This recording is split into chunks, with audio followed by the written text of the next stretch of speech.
उनका स्वागत मेरे कांग्रेस पार्षद दल की ओर से। और जानना चाहता हूँ कि मैं हमारे माननीय सांसद महोदय और विधायक महोदय ने इस बजट में इस परिषद को लेकर कोई संदेश या कोई सुझाव दिया है इस परिषद को? पार्षद भाई और बहनों, निश्चित ही माननीय सांसद जी का प्रतिनिधित्व के नाते माननीय सांसद जी ने इस नगर के विकास के लिए इस बजट को बहुत अच्छा बजट बताया है और उन्होंने आप सब लोगों से निवेदन किया है कि आप सब लोग इस नगर विकास के लिए इस बजट को आप सब लोग पारित करें, क्योंकि इसमें अभी जो नई प्रधानमंत्री आवास योजना चालू होने वाली उसका अपने बजट में प्रावधान किया है। साथ ही अभी आने वाले समय में मुख्यमंत्री कन्या योजना के तहत जो हमारी बेटियों का विवाह करेंगे वो भी उसका बजट में प्रावधान है। साथ ही हमारे शहर में SDMF के नाले और रबड़ी योजना के तहत जो हमारा विकास कार्य और मुख्यमंत्री अधोसंरचना फेज 4 स्टार्ट होने वाला है, उसमें हमें केंद्र से सहायता मिलती है। तो माननीय सांसद जी की ओर से मैं माननीय सांसद जी का संदेश आप सबको देना चाहता हूँ। माननीय सांसद जी की ओर से आप सबसे भी आग्रह निवेदन करना चाहूँगा कि इस नगर के विकास के लिए, इस नगर के हित के लिए इस बजट को आप सब लोग एक साथ ध्वनिमत होकर पारित करें ताकि शहर का विकास हो सके, क्योंकि ये हमारे बड़े प्रसन्नता का विषय है कि माननीय विधायक जी भी हमारे इस नगर से और माननीय सांसद जी भी हमारे क्षेत्र से, तो दोनों ही माननीय जनप्रतिनिधियों ने भी निवेदन किया है। और कल से मेरी उससे बात हुई थी, मैंने मुझे कहा कि आप निश्चित रहिए हमारे सारे पार्षद लोग नगर हित में, जनहित में, उस नगर के विकास के लिए लगातार सरकार हमको इस प्रकार की योजनाओं के माध्यम से राशि दे रही है, तो इन योजनाओं के माध्यम से हम शहर हित में इस बजट को पास करना चाहिए। यह माननीय सांसद जी का निवेदन है। होने के नाते यहाँ पर बैठक में आया हूँ और माननीय विधायक जी भी इस बात को लेकर आश्वस्त हैं कि जो 5 हमारे प्रमुख बिंदु को लेकर हम परिषद का सम्मेलन कर रहे हैं, आप सभी पार्षद साथी, चूँकि नगर के विकास का मामला है, सब लोगों के शहर के विकास के लिए सब लोग, सब पार्षद साथी सहयोग करेंगे इस परिषद में। और जो हमारे जो भी प्रस्ताव यहाँ पर आए हैं सब सर्वानुमति से पास होंगे। और जो संकल्प है शहर विकास को लेकर, जो परिषद बनी थी, लोगों का जो हम पर सहयोग, आशीर्वाद और समर्थन जनता ने जो हमें दिया था इस परिषद में, उन लोगों का मान सम्मान, उन जनता का, उन जन सेवक के रूप में हम सब प्रतिनिधि आज यहाँ पर उन सभी मुद्दों को पास करने का प्रयास करेंगे। इतना ही आपको बहुत बहुत महोदय, मैं जानना चाहता हूँ कि नगर पालिका परिषद नागदा द्वारा धारा 355(2)(3) के अंतर्गत वार्षिक लेखा रिपोर्ट भी प्रस्तुत की गई है क्या? आज वार्षिक लेखा रिपोर्ट प्रत्यक्ष प्रस्तुत नहीं की गई है। वार्षिक लेखा रिपोर्ट ये 2000 जो अंतिम वित्तीय वर्ष है उसके आय व्यय का जो लेखा है, बजट के अनुपात में कितनी आय हुई, बजट के अनुपात में कितना व्यय हुआ, उसको वार्षिक लेखा कहते हैं।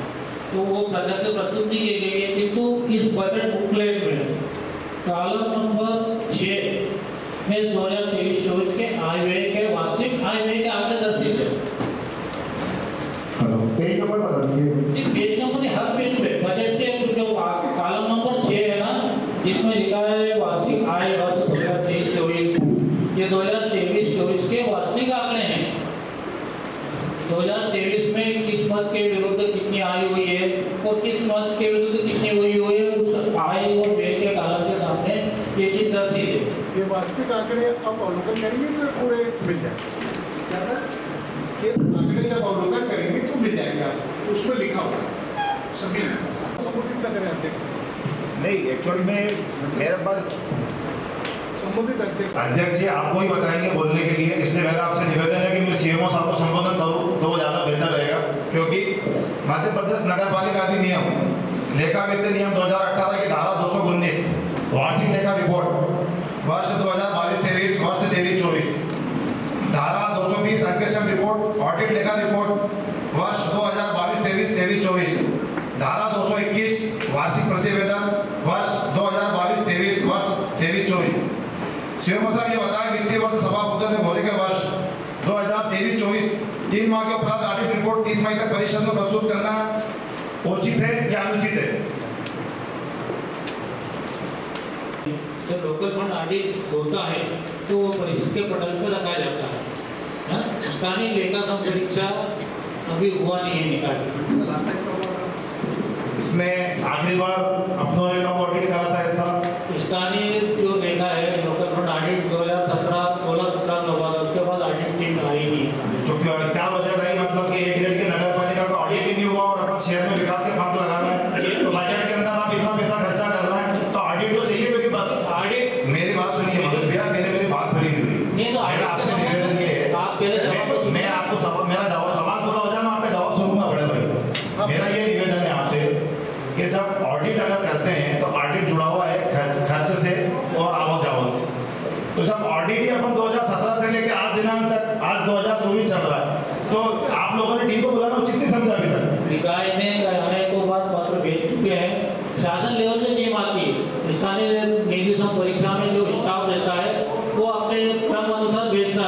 हमने शासन को आप वापिस आइए, अवलोकन करवा देंगे। हमने शासन से अनेक बार पत्र लिख के निवेदन करा कि हमारे स्थानीय निकाय में त्रिस्तरीय ऑडिट होता है। एक सी ऑडिट होता है, वो बिल्कुल वर्षवार चल रहा है, वो आंकड़ों के आय व्यय से संबंधित रहता है। तो और स्थानीय सम परीक्षा जो रहता है वो अधिनियम के तहत ऑडिट होता है। और एक तीसरा एक नमूना ऑडिट होता है महालेखाकार। तो 2 पत्र आपने लिखे हैं, 2 पत्र के बाद भी मतलब आप विगत 8 वर्षों में आपने 2 पत्र लिखे थे। आपने उचित नहीं समझा कि उनको बुलाया जाएगा? आपने सुना मेरा, अनेकों पत्र लिखे हैं, 2 पत्र नहीं तो अनेक। इसका कोई खुलासा हमारे को जवाब क्यों नहीं मिला? क्योंकि हमने एक लेटर लगाया था माननीय संयुक्त संचालक जी को, उन्होंने पीयू डूडा से भी लेकर हम लोगों ने दिया था। तो हम लोग नहीं, आपने उनको लगाया था, अब वो पत्र हमारे नॉलेज में आएगा तो हम जवाब देंगे। आपके नॉलेज में आ चुका है, जो चलिए ठीक है। आप नगर पालिका एक्ट 1110 पे जो आप पढ़ के बता दें एक बार, आप लिखा है लेखा विभाग, आप लिख रहे हैं, आप पढ़ के बताएं। वार्षिक लेखा लाइए इसको पढ़ देते हैं। मैं पढ़ देता हूँ, मैं पढ़ के बताता हूँ। मैं थोड़ा सा अपना पॉइंट क्लियर करना हाँ बताएं। सारा 219 पढ़ दीजिए, आपको पता चला है।